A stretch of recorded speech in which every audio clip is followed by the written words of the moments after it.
네, 의원님 나와 계시죠? 네, 반갑습니다. 안녕하세요. 네네, 안녕하세요. 자, 네, 드디어 최순실 씨가 증인으로 출석을 했는데요. 분위기는 어땠어요? 글쎄요, 저는 최순실 씨를 직접 본 게 오늘 처음인데요. 네네. 그동안 사진상으로 이제 마스크를 쓰고 다소 사진상으로는 좀 이렇게 붓기가 있는 그런 얼굴 아니었습니까? 예. 근데 오늘 직접 보니까 붓기가 살이 빠졌는지 붓기가 없었고 목소리도 상당히 카랑카랑하고 분명했고요. 네네.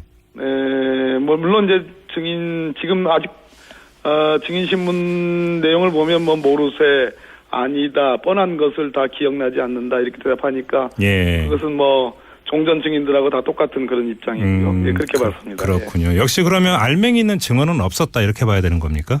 그렇게 봅니다. 예. 가장 대표적인 거는 알맹이보다도 모든 책임 전가를 고영태 씨에게 이렇게 전가해서 그 표현 등이 전부 다 자기한테 고영태 등이 뒤집어 씌우려고 한다. 이 표현이 가장 정확한 표현인 것 같습니다. 예, 그러니까 예를 들어서 미르재단 K스포츠재단 설립에 자신은 관여하지 않았고 그렇습니다. 고영태 씨에게 자본금만 줬다 이런 식으로 이제 그 증언한 것을 두고 이제 하시는 말씀 같아요. 네네, 그렇습니다. 예. 이건 어떻게 됩니까? 지금 이 차은택과 김종의 이력서를 정호성 전 청와대 비서관에게 줬지만 인사 개입은 안 했다. 이게 지금 앞뒤가 맞는 얘기입니까?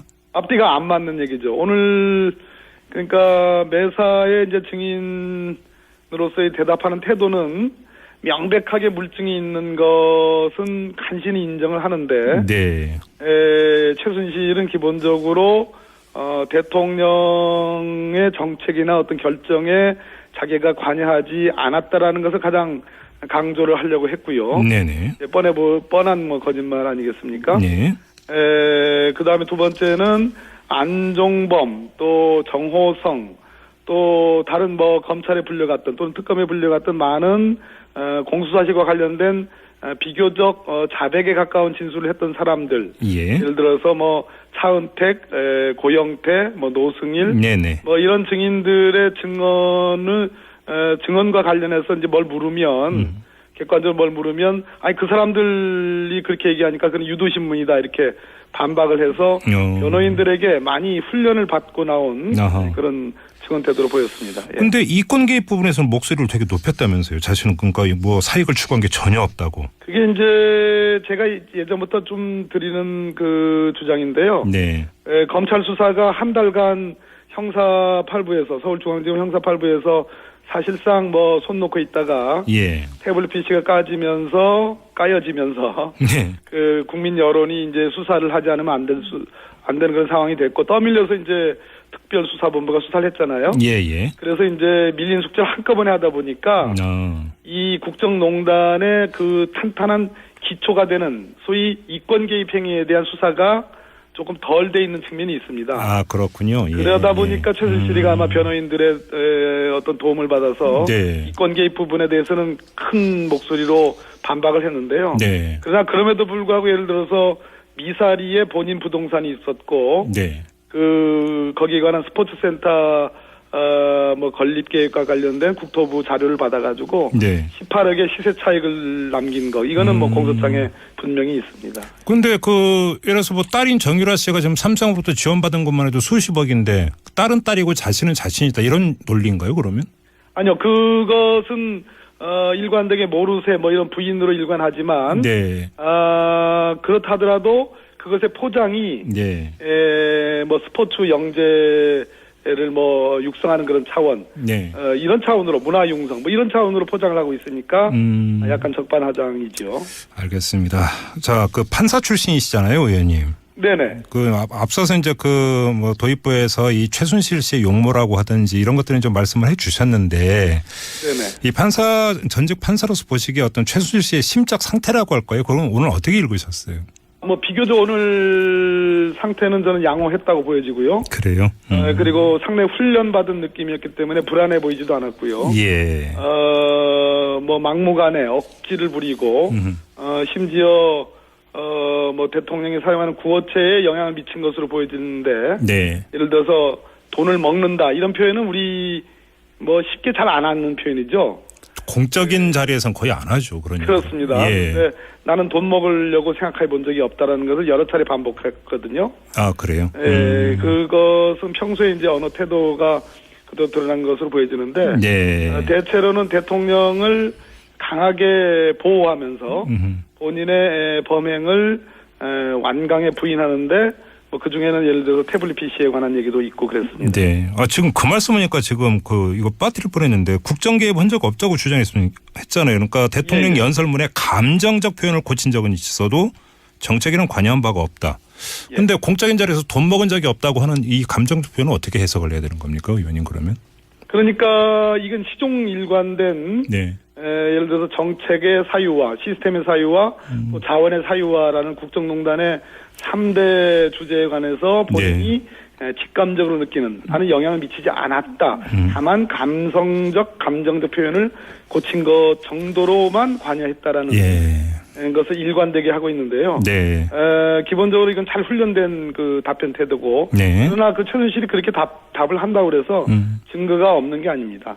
증거는 촘촘하게 잘 갖춰져 있고 네. 여기서 제가 좀 인상적이었던 것은 과거 박근혜 대통령이 뭐 규제와 관련해서 뭐 암덩어리니 처부술 원수니 뭐 단두대니 이러한 그 표현들을 썼는데 오늘 최순실이 돈 먹는다 이런 표현을 쓰는 거 보면서 이것이 뭐 소위 싱크로율이 굉장히 높구나 일치되는구나 그런 생각을 오늘 해봤습니다. 이것도 아마 우리 의원님도 당사자 중에 한 분이 되실 것 같은데 탄핵 심판에 걸맞은 신문 수준을 원한다. 국회의 신문이 수준 미달이다. 오늘 이런 발언이 나왔죠. 네, 도발적인 표현이고요. 네. 우리 이제 최순실 또 이렇게 보면 여러 사진 중에 눈을 이렇게 굉장히 이렇게 노려보는 그런 사진도 있지 않습니까? 예, 치켜 뜨는 사진이 있었죠. 예. 오늘 제가 분명히 확인을 했습니다. 저는 저게 우연히 찍힌 사진인가 했는데 들어와서 처음에는 정좌를 하고 정면을 응시하다가 또는 고개를 숙여서 사진을 앞에서 찍는 것을 좀 이렇게 거부를 하다가 순간순간적으로 좌우를 정확하게 이렇게 째려보는 그런 표정들이 반복적으로 있었습니다. 그래서 저게 우연히 찍힌 사진이 아니구나.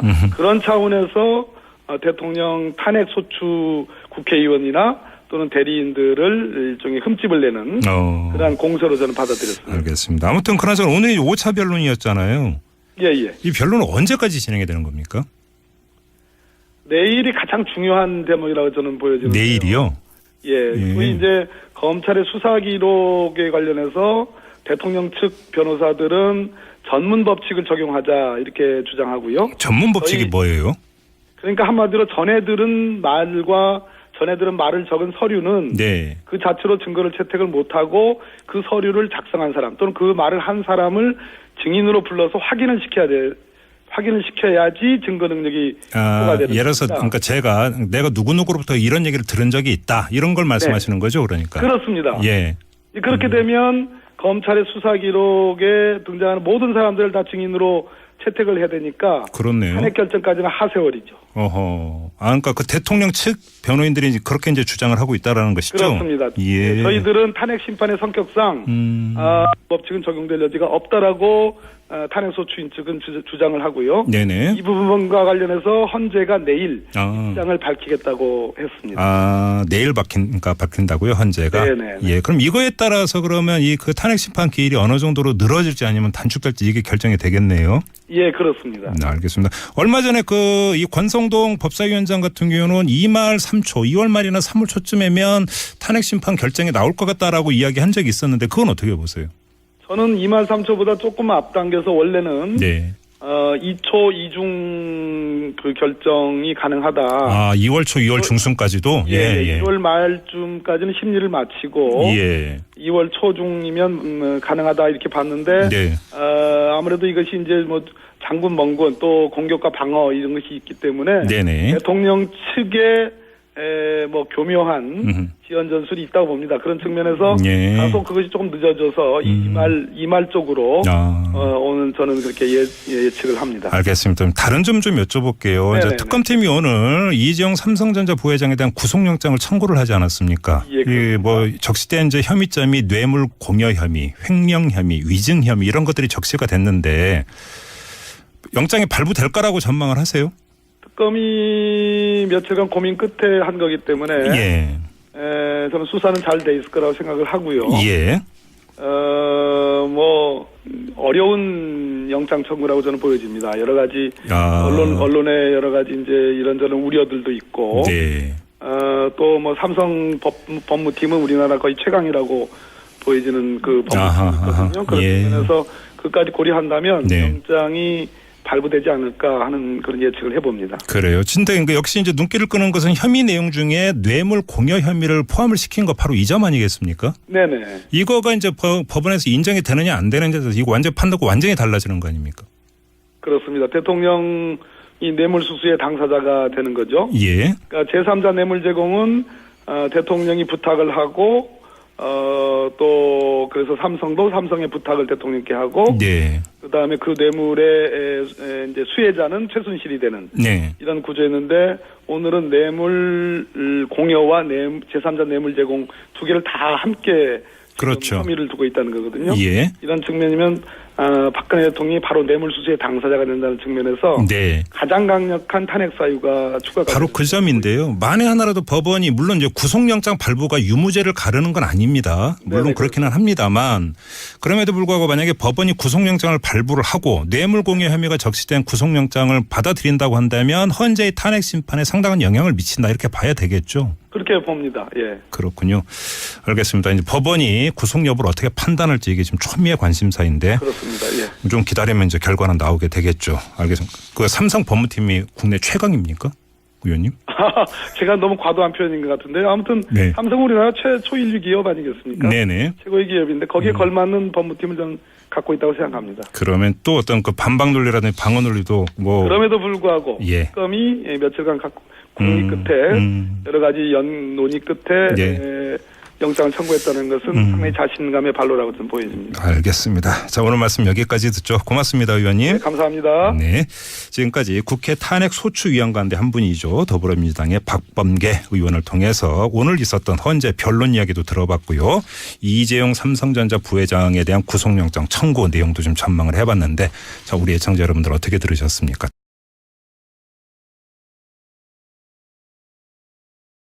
라는 것을 가장 강조를 하려고 했고요. 네네. 뻔한 거짓말 아니겠습니까? 네. 그다음에 두 번째는 안종범 또 정호성 또 다른 검찰에 불려갔던 또는 특검에 불려갔던 많은 공수사실과 관련된 비교적 자백에 가까운 진술을 했던 사람들. 예를 들어서 차은택, 고영태, 노승일. 네네. 이런 증인들의 증언과 관련해서 이제 뭘 물으면, 객관적으로 뭘 물으면, 그 사람들이 그렇게 얘기하니까 그건 유도신문이다, 이렇게 반박을 해서 변호인들에게 많이 훈련을 받고, 네.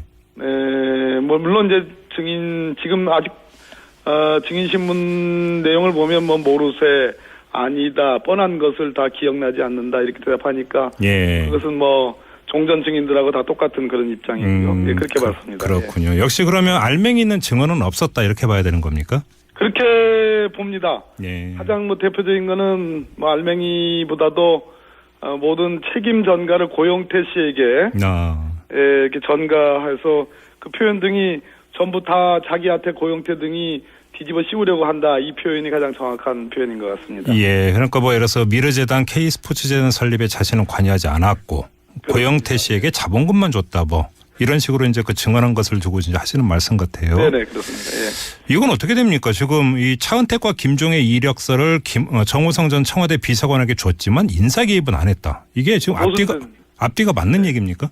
앞뒤가 안 맞는 얘기죠. 오늘 그러니까 매사에 이제 증인으로서의 대답하는 태도는 명백하게 물증이 있는 것은 간신히 인정을 하는데, 최순실은 기본적으로 대통령의 정책이나 어떤 결정에 자기가 관여하지 않았.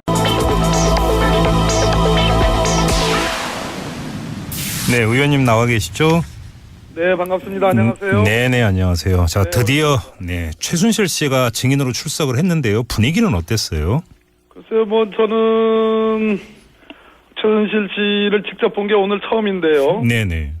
그동안 사진상으로 이제 마스크를 쓰고 다소 사진상으로는 이렇게 붓기가 있는 그런 얼굴 아니었습니까? 예. 근데 오늘 직접 보니까 붓기가 살이 빠졌는지 붓기가 없었고 목소리도 상당히 카랑카랑하고 분명했고요. 네. 나온 아하. 그런 증언 태도로 보였습니다. 예. 근데 이권 개입 부분에서는 목소리를 되게 높였다면서요. 자신은 그러니까 뭐 사익을 추구한 게 전혀 없다고. 그게 이제 제가 예전부터 좀 드리는 그 주장인데요. 네. 검찰 수사가 한 달간 형사 8부에서 서울중앙지검 형사 8부에서 사실상 뭐 손 놓고 있다가 예. 태블릿 PC가 까여지면서 네. 그 국민 여론이 이제 수사를 하지 않으면 안 되는 그런 상황이 됐고 떠밀려서 이제 특별수사본부가 수사를 했잖아요. 예. 그래서 이제 밀린 숙제를 한꺼번에 하다 보니까 이 국정농단의 그 탄탄